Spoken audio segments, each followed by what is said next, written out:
Okay, Year 10, it's Friday and we're on the big finale, which is looking at question 4, the 16 marker. But let's remember, as you can see here, it's only 20 minutes that you should be writing.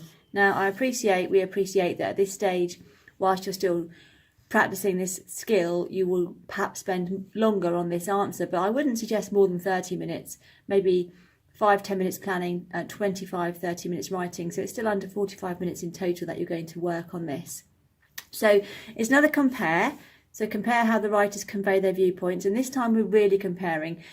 Question 2, we were writing a summary and looking at the differences between. So the word compare wasn't explicitly in that question. It was looking at the differences between the two extracts. Here we're really comparing.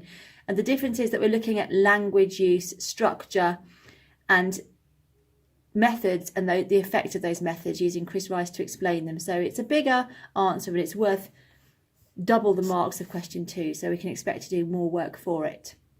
The question is to compare how the writers convey their viewpoints on the bridges and sights of London.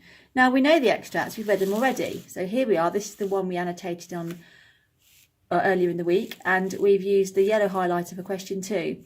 It does not mean we can't reuse some of those quotes, but now if we do use them again, we'll be looking more at the methods used, the techniques used by the writer to convey the certain viewpoint. So Miss Peplow is here with me again to help us. What do you find, Miss Peplow, that people tend to struggle with when they try to approach question 4? I think they struggle perhaps to create that difference between question 2 and question 4, and to really think here about what the writer's viewpoint and attitudes and thoughts and feelings are. And that's where we've really got to start here. So we're being asked to think about what the attitudes and thoughts and feelings about the bridge and the sights of London are. So we've got to make sure that we're really selecting evidence that's going to help us to answer that question. And do you know what I'm doing that I hadn't planned to do actually, is I've got a bit of plain paper and I'm just going to write down what his viewpoint is. Yeah. So this Peter Cunningham in Source A, he seems to be a Londoner. I think so. He seems to be very familiar with London. So he's not like in Source B, she's a tourist. She's a tourist. She's an American, isn't she? Mm-hmm. She clearly has a very sort of romantic and sort of fresh view on London. She's coming with this kind of idealised movie. She says it herself, doesn't she? In the text, so it's almost tourists. like this kind of. She already has a narrative, a story, doesn't she? Of behind, in her mind's eye of London. Yeah, she's newer to London, isn't she? She's got a romantic movie-style view of London and of Tower Bridge. Yeah. And she sees it as Tower Bridge is iconic. It's a landmark. It's something she's seen in films. It doesn't do anything. It just looks beautiful. It's something to be admired. It's impressive. So she admires it. I think Cunningham admires the bridge, but not for the same reasons at all. He admires its functionality. Yeah, and he clearly is someone who has closely observed the workings of the bridge, the comings and going of the bridge. This is a well-trodden route for him. And I get the sense that he is still passionate about it and inspired by it and wants to share that detail and that, like you say, the functionality of it. And so he's inspired by its use. And rather than being... So she, in Source B, she's a tourist who describes her own personal emotional response. Yeah.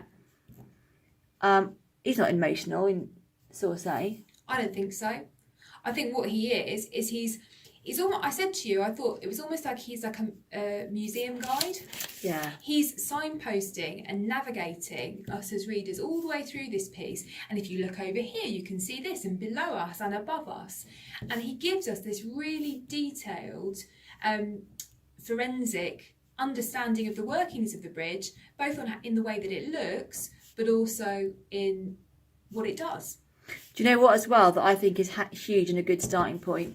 He's looking from the bridge and she's looking at the bridge. Yeah, absolutely. So for a physical perspective, so these are the sorts of notes you could make if you're really thinking, I'm not really sure what's going on here. So that would be a good sort of, that's taken us, 2 minutes to sort of scribble down general ideas about those two people, and I can come back to them. Yeah, and when we're thinking about analysing later and we're Chris writing and we're making clear points and ideas, those are the sorts of starting points, I think. This is where we're going back to.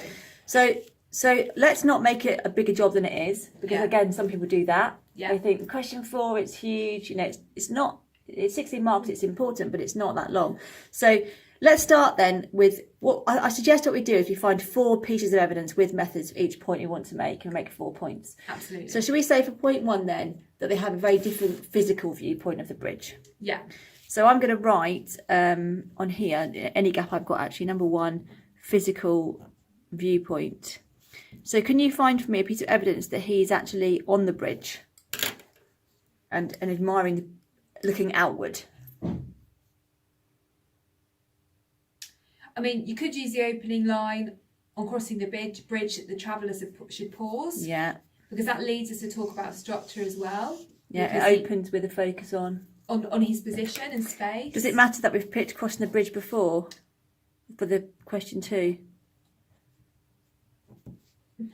I don't think it matters particularly. It works well here, but you could use instead. You could use. We catch sight. I mean, there's lots of reference to him saying things like, and perhaps you could use a couple of short pieces of evidence here, like we catch sight of, at its foot beneath us, because you've got actually quite a lot of prepositions thinking about above. I think I'm going to go above and below. Yeah. Because then you've got prepositions. Now, what's a preposition again? Preposition, what's your position? It points to where you are. So actually, we get a more panoramic. You know, like on your mobile phone, you might take a panoramic picture. Yeah. That's what's happening here. So we get more of a panorama of the bridge. Yeah. So if we're going to go opening, very different physical perspectives. Cunningham is on the bridge, a traveller crossing the bridge, looking out, above and below, and the prepositions suggest that he has a panoramic view. He's appreciating all that the bridge offers to him as it's in sight. It's not the bridge itself, it's what's around the bridge. And I think that's very in keeping with what the bridge is for, because ultimately the bridge originally was designed to let trade in and out of London. Yeah, okay, so it's clearly, in 1850, it's a working bridge. Yeah. Right, okay. So in 2014, we shift. We need a comparative here. A comparison phrase, a discourse marker. So we might use whereas. On the other hand, in comparison, Sarah Shoemate gives us a very different perspective. She's gazing at the bridge. Yeah. And where can we get an impression that she's gazing at it and she's in awe? Well, we've got this lovely phrase here where I wanted to jump up and down and start pointing, and she was starstruck. Why was no one else as starstruck as I was? I like that. Why was no one else as starstruck as I was? That rhetorical question.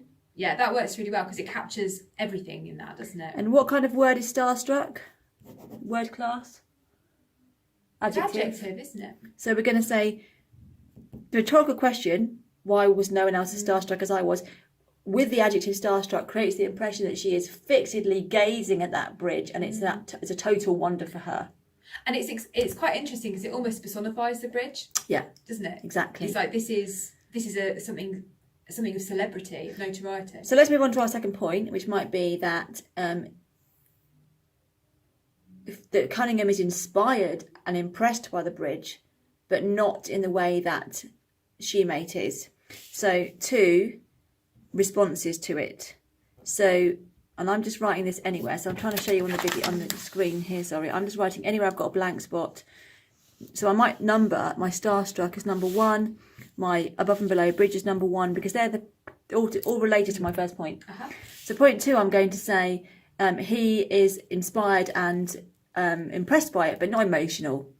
So where have we got that, do you think? Well, look, there's lots of listing, isn't there? I think the listing. Yeah, and there's lots of listing in terms of what he can see and what's happening. But what am I going to do when I've got a ridiculously long list? Just pick a bit? I think maybe pick a bit that focuses... I think the verb choices here are very interesting. Where would you go for that? Rushing, never ceasing, yeah, appallingly regular, continual motion. Rushing, never ceasing, appallingly regular. The issue here, we've got verb, adjective, adverb. It's a bit of a mismatch. So I would just go asyndetic listing. I think so. So what's asyndetic listing again? That's when you have a list without a connective.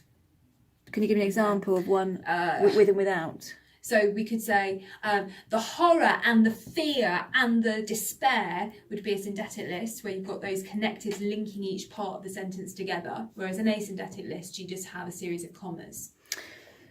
So I've written here, the asyndetic listing creates a semantic field of activity. Yeah, activity, motion. Yeah. Yeah. So semantic field being that those words together create a certain feeling, a certain impression. So I'm going to number that number 2.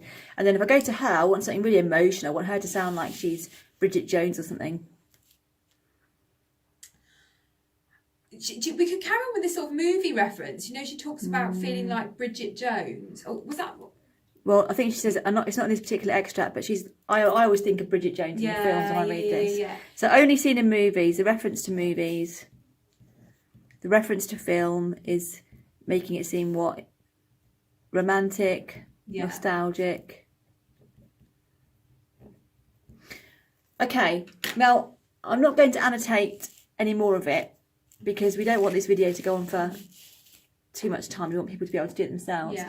But let's discuss what we might do if we continued in the same way, just with a couple more ideas, and then we can discuss how to string it together. So we've also suggested that that Peter Cunningham looks down at the River Thames is involved in both of them. So when you get stuck halfway through and you think, gosh, I've done what I think I can do now, what else is mentioned in both texts but differently? Now, without a doubt, they both mention the river. Yeah. So I would be inclined to go to how the river is referenced in relationship with the bridge. So what could we pick there for Peter Cunningham in terms of the Thames and the bridge? We've got the steamboats, wherries, lumbering barges. We've got thronged with 1,000 masts. I quite like that verb. Thronged means to be sort of very busy, collective. And the embarkation and disembarkation of the cheap steamboats. Yeah. Yeah. So actually what he's doing is presenting the bridge as a home, like a harbour or gateway for the boats. Yeah. It's a stopping place, isn't it? So you could then pick some of those places of embarkation, disembarkation. You could just look at noun phrases. You've got several options there, haven't you? And that contrasts really nicely with her story. She talks about going past it a lot, but then one day making a day of it and sitting and having a picnic beside it to admire the river and to admire the bridge itself. And you know what she says? She says it stands tall and mighty in the middle of the Thames. That's a different use of preposition with middle, but you've also got those adjectives tall and mighty. For her, she looks at the River Thames, but the bridge stands out. The bridge is huge. Whereas Cunningham, the bridge is great, but the bridge is just, again, providing a function. What's really, really inspiring here is the busy river. And that the river is the lifeblood of the Thames, which it clearly is in 1850. Yeah, exactly. Whereas now it's ironically in B, it's the bridge that's making the most money. Because the tourists are going for the bridge and it's got this new glass path and it's been modernised. Yeah, and interestingly, people are going there as a place to relax and enjoy. Exactly. Yeah. So to do a conclusion, we would do perhaps finally, both texts leave us with a very different impression of the way that the bridge is enjoyed. In source A, he ends with proceeding from the bridge. We observe a turning on the right. So that's just here. Proceeding from the bridge, we observe a turning on the right, whose descent is occupied by the graceful column of the monument. So he takes the bridge as a starting point of a journey. But so now, do you know what? I've left the bridge behind. It's one step in my journey, and now I'm going to go here. And so moving on. So you could again talk about a turning on the right or a descent. Proceeding from the bridge is a difficult. That's probably more of a prepositional phrase again, isn't it? Yeah. So he uses lots of that to put us to navigate where we are. That brings us back to this idea of him being a tour guide, and we get the sense that he's about to take us on a tour through the whole of London. Whereas, actually, in source B, she may ends the very personal direct address to us. I hear there are still regular floors on each side of the glass, so if you don't want to walk across, you don't have to. For us, it's quite light-hearted, suggesting that we might as well be tourists who want to go and look at the bridge in modern times, in modern day society, and we would be tourists and we would want to look at it for that iconic landmark status as well. Yeah. Yeah? Yeah, I think so. So overall, very different viewpoints, because Cunningham is observing a bridge in the heart of industrial Victorian England at a time when the Thames is the gateway to world trade, whereas Shoemate is inviting us to share her tourist experience of London, where Tower Bridge is certainly one of the most iconic landmarks of all, along with the Big Ben. Yeah, I think that sums it up well at the end there. So when I write this, I think if you spent more than 25 minutes, you just got to stop. You have, because it's not realistic. In the exam, you're going to have 15 minutes of reading time, and you're going to have to write four answers, aren't you? Mm-hmm. In the rest of that time. So even if you've managed to cover 4 or 5 quotes, 2 to 3 points very well, that's a good starting point, isn't it? I think so. And for me, with my students in lessons, the most critical thing here is methods, because they just forget to put them in. Yeah, and just reminding yourself that you've got to top or tail that quotation with the method, and clearly use that terminology. And for a lot of you, that's actually sometimes a barrier. But if you're doing the annotation well, then you've got it. I'm going to test you on Chris Rice. Okay. Give me the Chris. Conveys. Highlights. Yeah. Reinforces. It can be there. I tend to put reflects. Okay. Implies. Yeah. Suggests. Okay, I'll try Rice. That's where I'd put reinforces. You could put reiterate, reflect, remind. The second I indicates, I like. Yeah, indicates works well, or illustrates. Yeah. C. Creates. Creates the impression of, creates a feeling. I love creates, it's one of my favourites. Creates chaos. Yeah. And the final E. Emphasise. I love emphasises. It's one to say for the end. Emphasises that Cunningham is a tour guide, whereas reinforces that Shoemate is a tourist. A nice phrase is this further reinforces. It's a good, it's you're building an argument. They're great verbs, analytical verbs for building arguments, those two. Okay, hopefully this has helped you. Good luck with this. We look forward to reading them. Give it your best shot, and we'll speak to you again next week.